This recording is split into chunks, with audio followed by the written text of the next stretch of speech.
Les élections des gouverneurs auront effectivement lieu dans 14 provinces, a annoncé le ministre de l'Intérieur à la presse.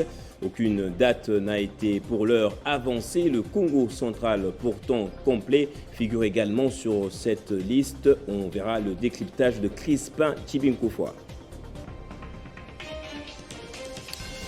Et après leur chef au Nord Kivu, des miliciens du groupe Nduma Defense of Congo rénovés se sont rendus aux autorités militaires en territoire des Walikale. Ces rebelles disent rejoindre le processus de désarmement DDRCS. Et tempête Ida, 2 États américains sont entrés en état d'urgence, décision de Joe Biden. Les intempéries ont causé la mort d'au moins 44 personnes.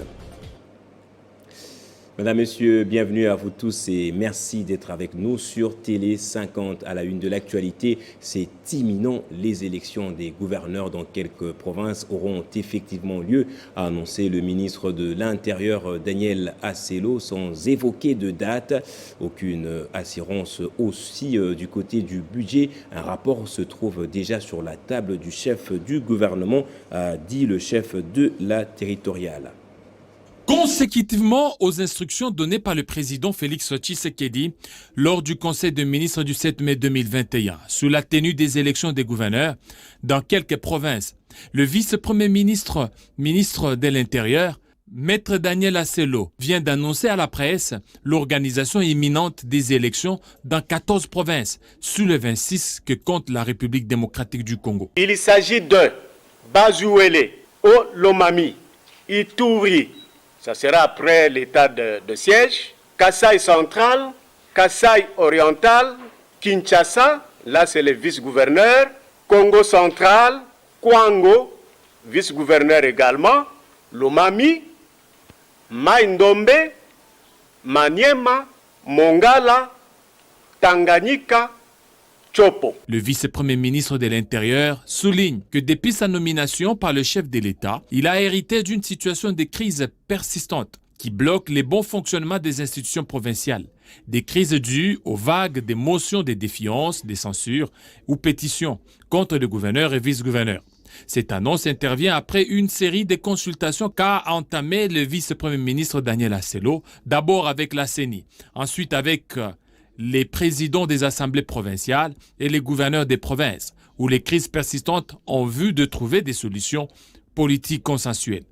Il fallait également attendre pour certains gouverneurs et vice-gouverneurs déchus leur sort par les instances judiciaires compétentes et principalement la Cour constitutionnelle à la suite des recours introduits. S'agissant du budget commis à l'organisation de ces élections, un rapport se trouve déjà sur la table du chef du gouvernement sur le projet des budgets relatifs à l'organisation des élections des gouverneurs et vice-gouverneurs des provinces concernées, a indiqué Daniel Assello, tout en précisant que la question du calendrier étant subordonnée à la mise à la disposition par le gouvernement de la République du budget en faveur de la CENI. Et ces élections se feront justement dans 14 provinces où des destitutions ont été enregistrées à la suite des désaccords entre les exécutifs et les assemblées provinciales. Mais le Congo central ne se trouve plus dans ce scénario. Pourtant, il figure bien sur la liste publiée par le ministre de l'Intérieur. Pourquoi donc un tel choix pour une province qui ne connaît pas de crise? On voit ça avec Crispin Chibinkoufoua. Il s'agit de Congo central. Dans sa communication, le vice-premier ministre de l'Intérieur, souligne que depuis sa nomination par le chef de l'État, le 12 avril 2021, il a hérité d'une situation de crise persistante qui bloque le bon fonctionnement des institutions provinciales. Des crises dues, précise Daniel Assello, aux vagues d'émotions de défiance, de censure ou pétitions contre le gouverneur et vice-gouverneur.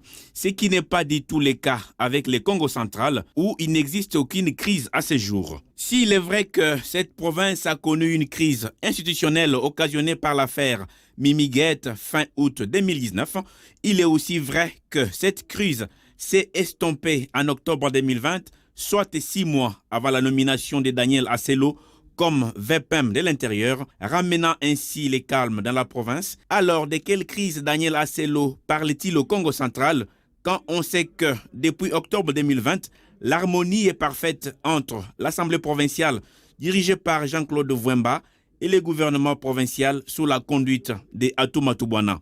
D'ailleurs, fait remarquer un élu provincial du Congo central, ébahi par l'annonce de Daniel Assello, la quasi-majorité des députés provinciaux sont en bon terme avec leur gouverneur des provinces et travaillent avec lui. D'où vient alors l'intention du vice-premier ministre, ministre de l'Intérieur, Assello, susceptible d'inhiber l'élan de développement pris avec la construction des diverses infrastructures au Congo central. Parler des crises au Congo central alors qu'il règne une collaboration parfaite entre les deux institutions politiques provinciales et fermer pratiquement les yeux sur ce qui se passe dans des provinces agitées apporte de l'eau au moulin des détracteurs de Daniel Assello qui par moments l'accusent de protéger certains gouverneurs. À la une de l'actualité également, après sa rencontre avec son homologue italien Sergio Mattarella, le chef de l'État prend part ce vendredi aux assises du forum Ambrosetti à la Villa d'Este sur les bords du lac de Com. Félix Tshisekedi est le seul chef de l'État en fonction qui participe à ce forum qui est à sa 47e édition. Il s'agit d'une rencontre de réflexion stratégique et prospective. Le forum est le rendez-vous de l'élite mondiale venue du secteur politique, économique et académique. Et c'était la première troïka présidée par le Premier ministre depuis son investiture. La rencontre a connu la participation du ministre du Budget, celui des Finances et la gouverneure de la Banque centrale du Congo. Il était question de suivre l'application des accords pris entre la RDC et le FMI. Le résumé avec le ministre du Budget. Et au cours de cette réunion, il était question d'abord de faire les suivis de l'accord conclu entre la RDC et le FMI dans le cadre de facilité de crédit élargie. Et à ces sujets, on a passé en revue les critères parce qu'il y a une évaluation au mois de septembre et en décembre. Et à ces sujets, je pense que les indicateurs sont ouverts. Si on maintient cet élan, en principe, on va continuer avec le programme tel que prévu. Ensuite, il a été question de s'assurer de la bonne gestion des finances publiques par rapport aux dépenses, d'améliorer la qualité de la dépense. Et donc il y a certaines mesures qui seront annoncées, certaines au Conseil des ministres. Et par rapport aux recettes, le ministre des Finances nous a informé de l'évolution des recettes qui, comme vous le savez, depuis plusieurs semaines, sont très bonnes. Le ministre des Finances a signé un contrat de performance en ce qui concerne l'amélioration des recettes publiques. Il y a aussi d'autres critères liés aux dépenses de rémunération. Nous fournissons des efforts pour rester dans les proportions qui ont été convenues avec les partenaires. Il y a aussi d'autres actions qui concernent les autres services de l'État, les recettes non fiscales, mais du côté de la trésorerie, on essaie aussi d'augmenter la trésorerie, les réserves de la trésorerie. Mais nous sommes en train de lancer les travaux, les projets d'investissement dans les 145 territoires. Ça, c'était une instruction du chef de l'État et je crois que ces travaux-là seront lancés dans les semaines à venir. Mais comme nous sommes aussi tenus à augmenter, à fournir des efforts dans l'accroissement des investissements, le ministère du Plan, des Finances et les sectoriels sont en train de préparer des grands projets d'investissement qui vont permettre à ce que nous soyons dans les critères par rapport aux accords conclus avec le FMI. Et donc, nous pouvons espérer le lancement des travaux d'investissement dans les semaines à venir, comme je l'ai dit tout à l'heure. Et pollution des rivières Kasaï et Chikapa, le ministre de l'Environnement a présenté le bilan plutôt humain à la presse. Des décès et des infections ont été enregistrés chez des personnes qui ont consommé l'eau polluée. Eve Bazaïba tient à l'application du principe de pollueur-payeur pour obtenir réparation de la part de la société minière angolaise à la base de la pollution. Et l'actualité, c'est aussi l'exploitation illicite des minerais dans l'est de la RDC. 30 sociétés minières exploitent de manière opaque dans la province de l'Ituri. Une information révélée dans une vidéo plusieurs fois relayée dans les réseaux sociaux par le journaliste de RFI, Alain Foka. On en parle avec le président de l'ACAJ, Accès à la justice, qui est avec nous au téléphone. Maître Georges Kapiamba, est-ce qu'on connaît l'identité de ces entreprises? Parce qu'on ne peut pas comprendre que des étrangers en nombre aussi important puissent se retrouver sur le territoire de la République et dans les fins fonds même de notre pays, en train de se livrer à des activités d'exploitation illicite qui sont en réalité des activités criminelles au regard du code minier et d'autres lois de la République, sans que les autorités, c'est-à-dire l'ensemble des services, que ce soit la justice, la police de migration, la DGM, n'aient pris des dispositions pour y mettre fin. Et ces activités datent de plusieurs années. Comment un pays pouvait-il arriver à pareille situation? Et là, nous parlons de la situation de la province du Sud Kivu, avec comme focus les territoires de Mwenga, Kamituga. Mais vous savez que d'ici là, la CAJ, nous allons rendre public une liste de plus de 30 autres sociétés tenues par des étrangers qui exploitent de manière illégale les minéraux dans la province d'Ituri. Vous vous imaginez, parmi ces étrangers, nous avons des Asiatiques, nous avons des Africains, Nigériens, Tchadiens, Camerounais, nous avons même des Brésiliens. Georges Kapiamba, qu'est-ce que le gouvernement peut faire à ce stade?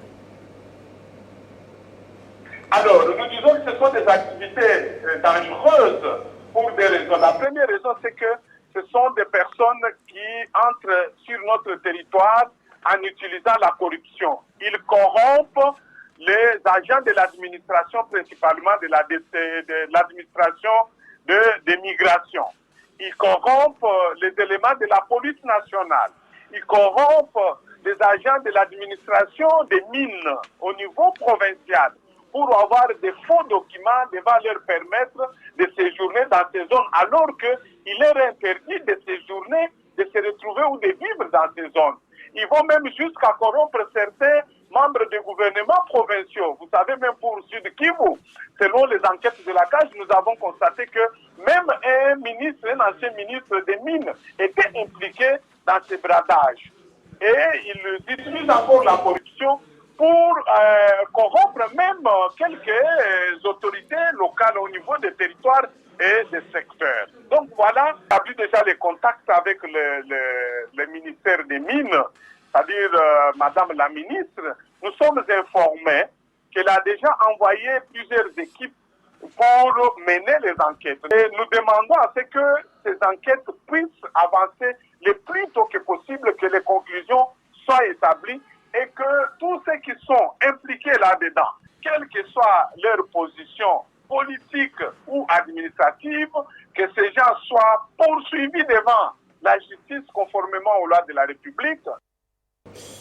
Merci Maître Georges Kapiamba pour cet éclairage.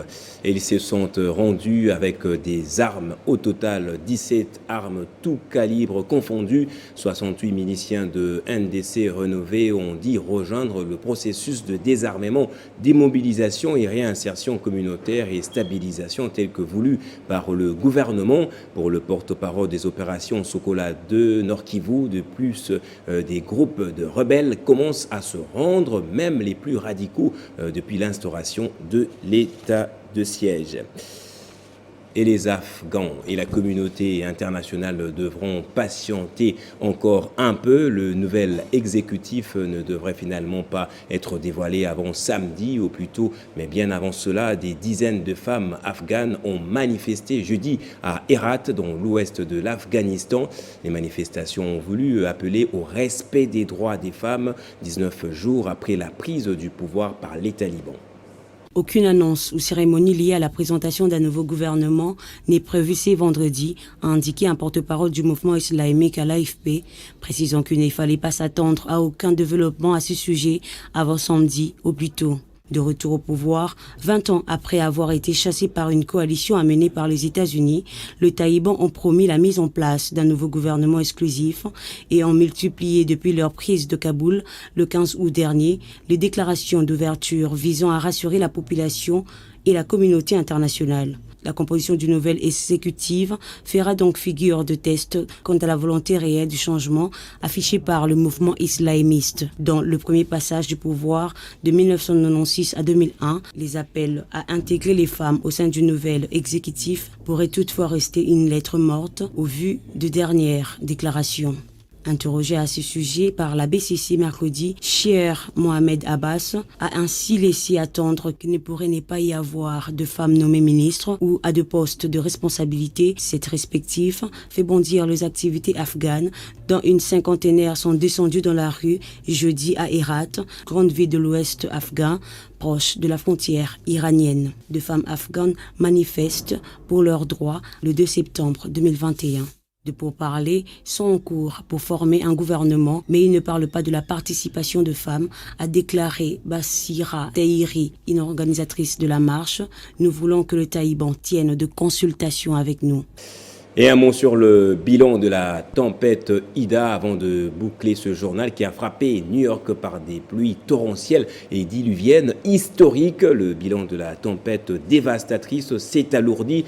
Les autorités dénombrent au moins 44 morts. Le président américain Joe Biden a déclaré jeudi soir l'état d'urgence dans l'État de New York et de New Jersey, a annoncé la mise en place également d'une assistance fédérale pour aider les intervenants locaux. On passe au rappel des titres à présent.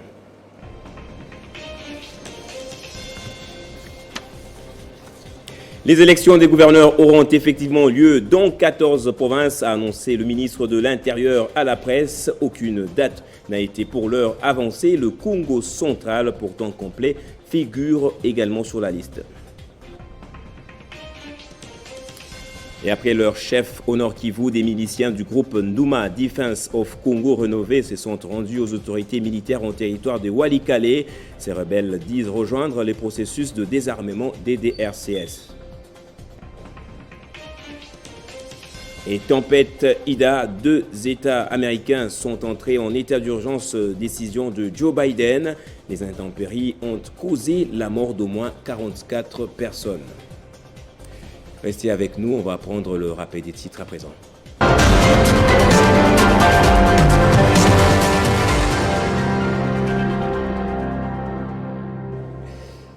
La revue de presse, plutôt, devrais-je dire, c'est une présentation signée Jenny Kayembe qui me rejoint de l'autre côté du studio. Jenny, bonjour. J'ai dit rappel des titres à la place de la revue de presse. Je ne vous combats pas. Je comprends ton émotion. Merci Jenny Kayembe. À la une de votre revue de presse, suspension des activités minières, sujet à la une de journaux et sites parus ce matin dans la capitale.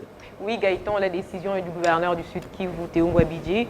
Il s'agit des activités minières de certaines entreprises chinoises à Mwenga dans la province du Sud Kivu et les réactions n'ont pas tardé à ces sujets. En première ligne, la ministre nationale des Mines, Antoinette Nzamba. Cette dernière s'oppose à cette décision du chef de l'exécutif provincial du Sud Kivu, Zoumeko.net. Note, RDC, suspension des activités minières au Sud Kivu, gouvernement central et administration provinciale en désaccord d'après ces sites, d'après la ministre repris par ces sites. Cette mesure viole les dispositions de l'article 11 de la loi à lire dans ces sites sur les compétences du gouverneur de province dans l'administration du code minier. Pour Antoinette Nzamba, le pouvoir de suspendre les entreprises minières revient au ministre des Mines et non au gouverneur de province. À cet effet, Antoinette Nzamba a saisi son collègue de l'Intérieur, Sécurité, Décentralisation et Affaires coutumières, Daniel Asselo, afin d'instruire le gouverneur du Sud Kivu pour que celui-ci rapporte son arrêté. Et la Chine a aussi réagi, Gaëtan Kouba-Burundi, d'abord par l'entremise de son secrétaire général du comité des suivis chinois du Forum sur la coopération sino-africaine et du directeur général du département des affaires d'Afrique du ministère des Affaires étrangères. Cité par 24h.cd, ce dernier a salué la décision du gouverneur du site Kivu, Teongwa Bizé, celle de suspendre les activités minières de 6 entreprises chinoises exploitant dans les territoires des Mwenga. Il a à cette occasion annoncé des sanctions contre les entreprises non en règle. Si Yupeng a salué la décision de Teongwa Bizé, d'autres Chinois par contre jugent la démarche du gouverneur du site Kivu d'être une démarche de diabolisation. Syndicat de l'ambassadeur chinois accrédité en RDC, Zhu Jing, cité par Forum des As. Ce dernier estime que la quasi-totalité des entreprises chinoises se comportent correctement et son gouvernement est toujours contre l'exploitation illégale de ressources naturelles en RDC ou en Afrique. Et pour sa part, le gouverneur de province, cité par VOAfrique.com, dit par cette mesure avoir répondu aux cris de la population des Mwenga où s'est fait l'exploitation des minéraux sans respect du code et du règlement minier. Et autre sujet, situation sécuritaire dans la province de la Chopo. Les députés nationaux Étienne Massanga dénoncent un plan obscur des autorités du Maniema. Tout à fait, Gaëtan Kouba-Bourondi, un conflit des limites est né entre la province de la Chopo et du Maniema. Cette information a été livrée par les députés nationaux Étienne Massanga lors de sa motion d'information à l'Assemblée nationale, rapporte La Prospérité. Cela a conduit aux affrontements entre les communautés de ces deux provinces. Conséquence, il y a des pertes en vies humaines et des dégâts matériels enregistrés récemment. Cet élu du Bundu accuse les dirigeants du Maniema d'être en complicité avec les instances judiciaires de cette même province. Dernièrement, poursuit-il, ils ont procédé à l'arrestation arbitraire de plusieurs habitants de la Chopo et les ont acheminés vers Punia au Maniema. À cette occasion, cet élu du Bunda dénonce un plan obscur des autorités du Maniema. Et on termine au Sénégal. Une nouvelle coalition a vu le jour du côté de l'opposition. Oui, Gaëtan, c'est après plusieurs mois de tractations. La coalition XXL de l'opposition a officiellement été lancée hier jeudi, mais sans le PDS de Abdoulaye Ouadé qui s'est rétracté au dernier moment, rapporte JeuneAfrique.com. Cette coalition de l'opposition regroupe en son sein notamment les PASTEF d'Oussan Sonko, de Tagzaou, Sénégal, de l'ancien maire de Dakar, Khalifa Sall, ou encore les partis de l'unité et du rassemblement, ajoute Radio France Internationale. La naissance de cette grande coalition de l'opposition fait déjà couler beaucoup d'encre et salive, Gaëtan Kouba-Bourondi. Nombreux observateurs s'interrogent si cette coalition pourra apporter un vent du changement dans le pays. C'est par ici que vous clôturez votre revue de presse. Merci Jenny Kayembe. Merci à vous autres. Et c'est par ici également que ce journal prend fin. Merci à vous tous de l'avoir suivi. L'information, c'est à voir et revoir également sur notre site internet.